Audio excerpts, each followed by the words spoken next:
Das Schiff des fliegenden Holländers wurde von den Robotern in Beschlag genommen und jetzt muss SpongeBob sich aufmachen, die Kanonen auf dem Schiff zu aktivieren und zu deaktivieren und das Schiff abzuschießen und wir sind auf dem halben Wege schon dorthin. Und damit herzlich willkommen zu Let's Play SpongeBob Schwammkopf Battle for Bikini Bottom Rehydrated. Mein Name ist Fabian. Auf diesem Kanal gibt es übrigens noch ein weiteres Let's Play zu jetzt auch neu erschienen dem Cosmic Shake, heißt das neue Spiel. Das könnt ihr euch auch anschauen. Das Let's Play ist jetzt mittlerweile beendet. Und ja, ihr seht schon, hier macht SpongeBob wieder einen Wandsprung, einen Vertikalwandsprung. Oder horizontal besser gesagt. Und falls euch das Spiel gefällt, lasst gerne ein Like und ein Abo da. So. Und, nee, das hält noch stand. Aber die fliegen, ja, die fallen gleich nach unten.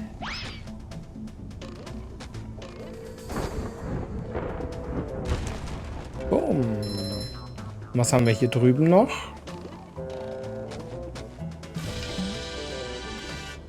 Ah, da ist nochmal der, da ist das Bungee-Seil, okay. Oh.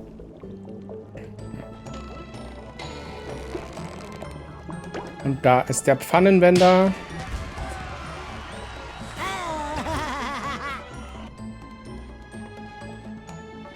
Okay. Es geht weiter.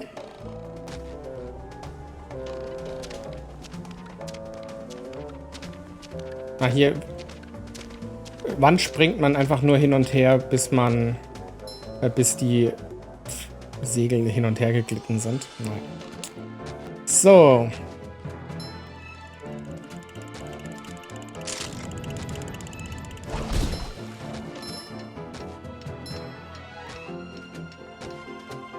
Frisch wie eine Frühlingsbrise. Das hier ist auch, das ist auch nicht so ohne. Vor allem ist die Kamera hier auch einfach festgehakt. Also ein bisschen verwirrend. Hier muss man so timen, dass man, ja, dagegen springt, aber nicht zu früh drücken.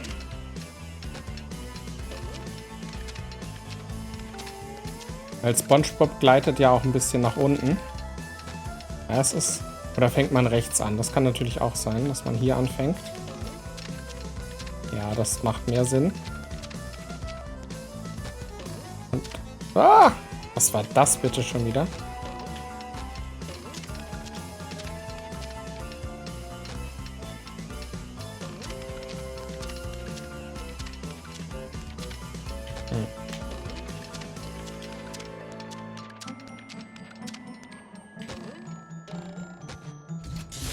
Okay, so geht's auch. Und dann muss man hier aufpassen, wenn man gleich attackiert wird.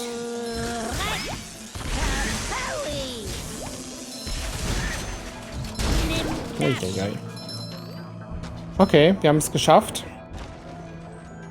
Also dieses Holzgestell ist schon auch irgendwie gemein. Naja. So, da ist der Pfannenwender.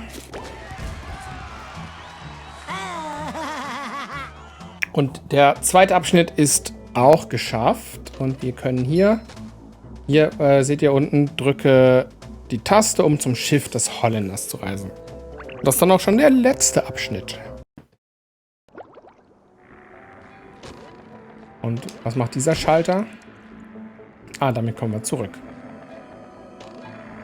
Und jetzt ist auch hier Mr. Krabs. Aber was macht der hier denn bitte? Ahoi, SpongeBob! Schrub das Achterdeck!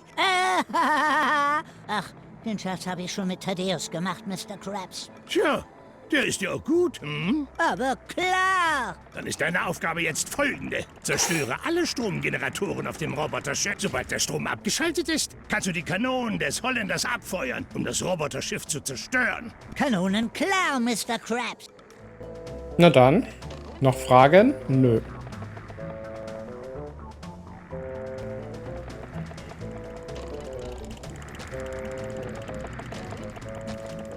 Also, erst den Strom und dann die Kanonen.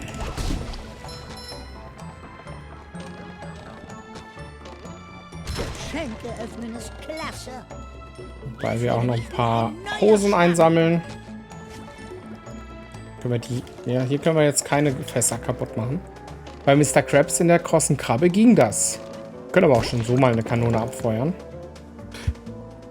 Eine von 4. So, oh. Das ist jetzt auch ein bisschen mies. Diese Platten hier, die verschwinden, sobald man drauf tritt. Und wenn es geht, wollen wir dann nämlich alles mit Sandy machen. Und wie gesagt, sobald wir sterben, ist alles wieder wie vorher. So. Ja, die zerspringen sofort. Man darf auch nicht lange verweilen. So, das ist geschafft. Erstmal. Die Stromgeneratoren können wir einfach kaputt hauen. Weil sonst kommen wir auch, glaube ich, nicht auf die Plattform hier direkt hoch. Ohne einen Elektroschock zu bekommen. So, Checkpoint hier ist auch sehr gut.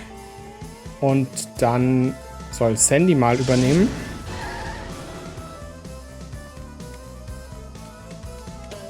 Wobei wir hier einmal noch SpongeBob brauchen zum Bowlen.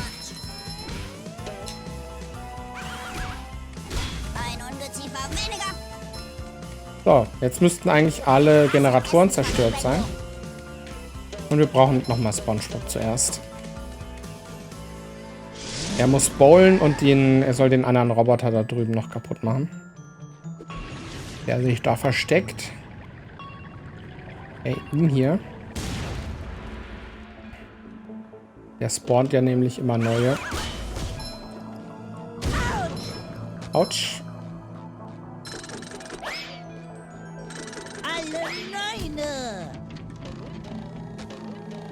Also jedenfalls so habe ich es immer gemacht. Mit Sandy dann auf die Plattform drauf, nachdem SpongeBob die nicht runtergelassen hat. Hallo?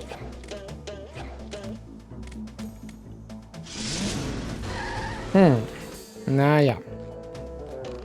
Vielleicht müssen wir auch rechts rumbohlen. Ja, das macht mehr Sinn.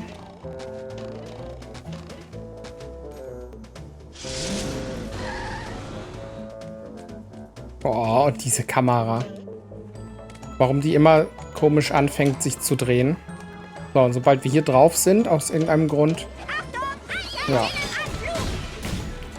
Naja, perfekt getimed, könnte man sagen. So, alle Roboterkanonen sind zerstört. Und irgendwo war doch hier auch gleich noch eine Socke zu finden. So, jetzt geht es auf jeden Fall erstmal mit Sandy hier nach drüben.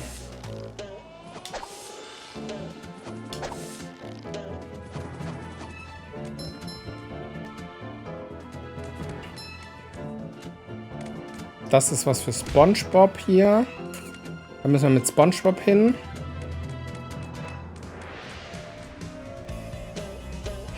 Da können wir mit Sandy draufdrücken. Okay, das ist noch eine Kanone. Ja, sehr schön. Achso, da ist ja... ist ja die Bushaltestelle. Ich wäre jetzt... ich glaube, ich bin beim letzten Mal zurückgetrackt mit SpongeBob. Das darf ich mir auch nicht erzählen, sonst wäre ich jetzt angepisst. Okay, wir müssen hier... Können wir nämlich fliegen. Das ist natürlich auch geil. Damit ist das auch geholt, der Pfannenwender. Und da ist noch eine Kanone. Alle Kanonen bereit zum Feuern. Okay. Aber das war es natürlich noch nicht ganz. Denn da ist noch... Die Socke ist da hinten. Okay.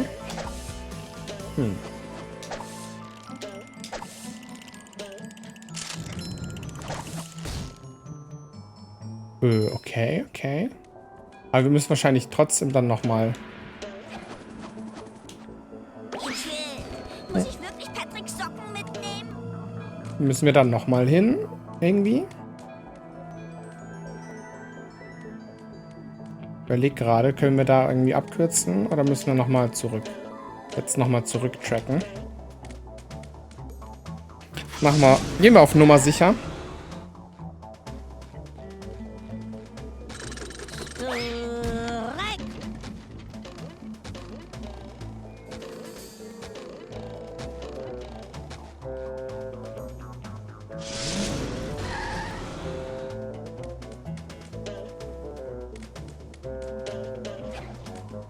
Nee, das fährt erst los, sobald man da drauf steht, habe ich das Gefühl.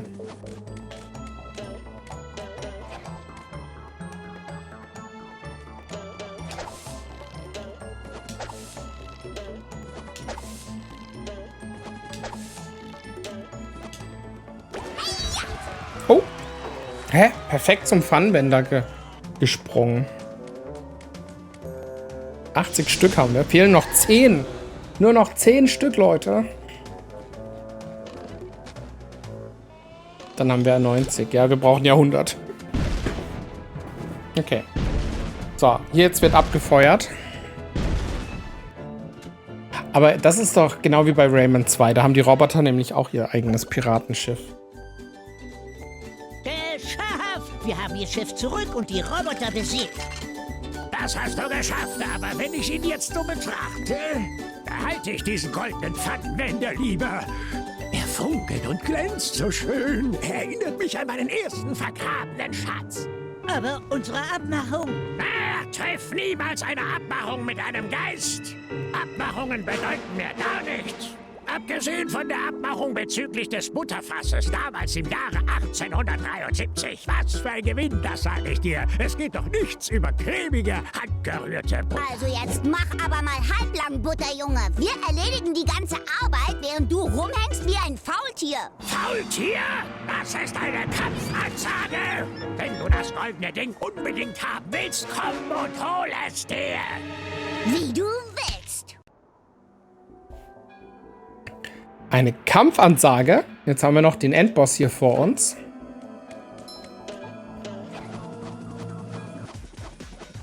Schwing das Lasso. Wir kämpfen gegen den fliegenden Holländer. Kaum zu fassen, dass ich SpongeBobs Unterhose trage.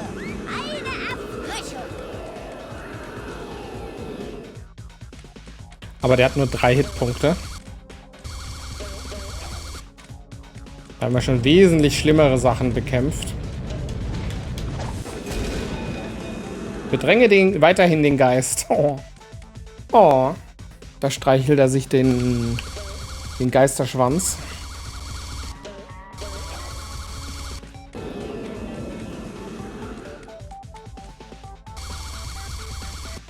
Der ist aber echt easy.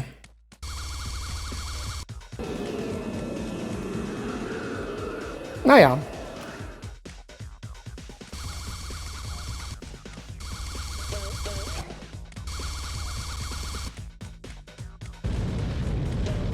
Es geht doch nicht über Seilsport, um in Schwung zu kommen.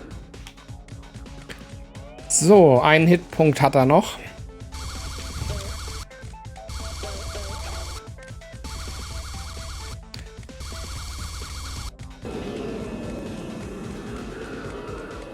Und dann ist er auch besiegt.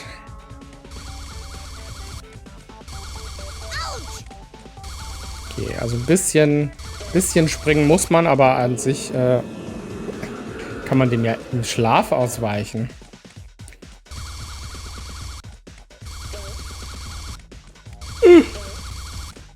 So im Schlaf ungefähr.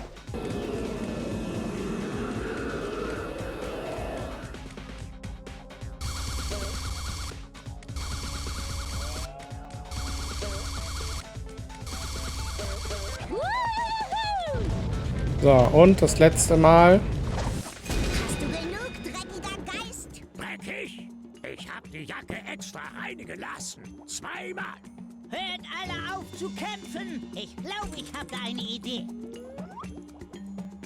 Hier bitte. Oh, das sieht aus wie mein Schiff. Sogar der ganze Dreck und die Fliegen sind dran. Wie aufmerksam.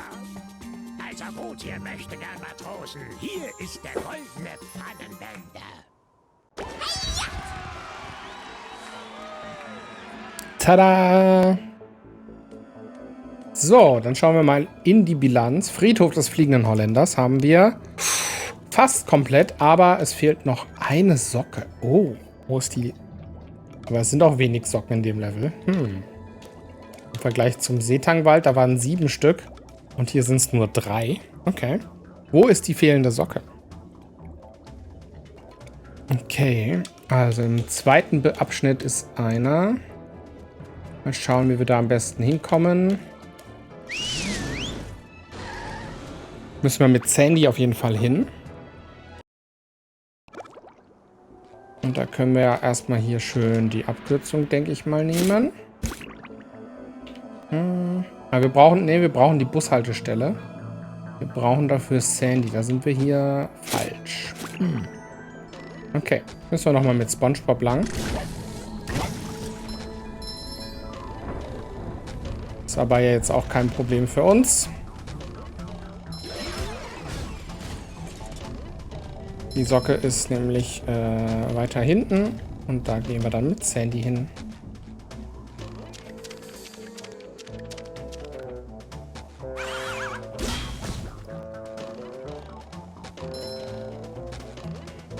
Frisch wie eine Frühlingsbrise. Aber dieses Level ist halt viel kürzer als als der Seetangwald. Sieht man ja auch an der Laufzeit. So, okay, jetzt geht's hier mit Sandy rüber wieder.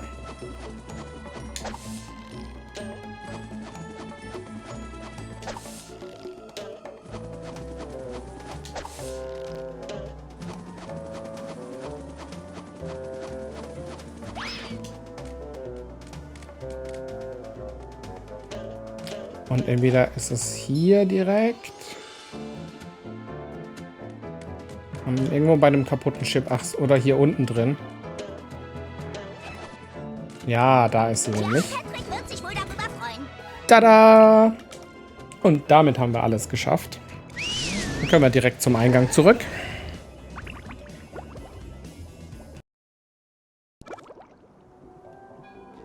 Und wir fahren mit dem Taxi zurück.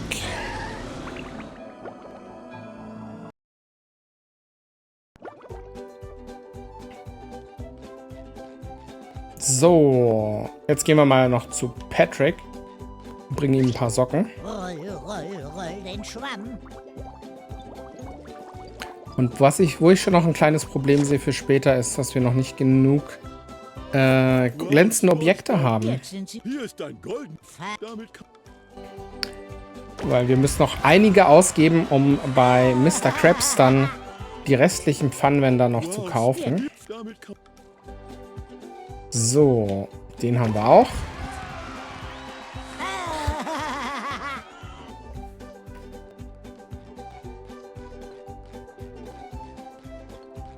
Dum, dum, dum. Geschenke öffnen ist Na toll. klasse. Autsch. Und die können wir auch noch umbauen hier. Wir brauchen nämlich dieses Zeug, aber das hat ja kaum was gebracht. So, letztes Level. Voraus. Wo ist das, fragt ihr euch jetzt? Ist es im Kino? Nein. Denn das Kino, kann ich euch jetzt schon sagen, verlangt 70.000 Dinger Eintritt. Hier, glaube ich. Kann ich Ihnen helfen? Nee, 40.000 glänzende Objekte, um ins Kino zu gehen. Und das lohnt sich halt einfach komplett gar nicht. Kann ich schon mal spoilern. Das lohnt sich nicht. Und Mr. Krabs hat aber natürlich hier noch... Der will noch einiges haben. Du willst also glänzende Objekte gegen Der will einen Goldenen 4.000 haben. tauschen? Also aber- gut, komm wieder. Das können wir uns jetzt auch noch nicht leisten, weil wir die ja noch brauchen für den letzten Abschnitt. Das ist, glaube ich, so das mitunter das schwierigste Level an Sprungpassagen. Und das sehen wir uns dann noch in der nächsten Folge an. Macht's gut, danke fürs Zuschauen.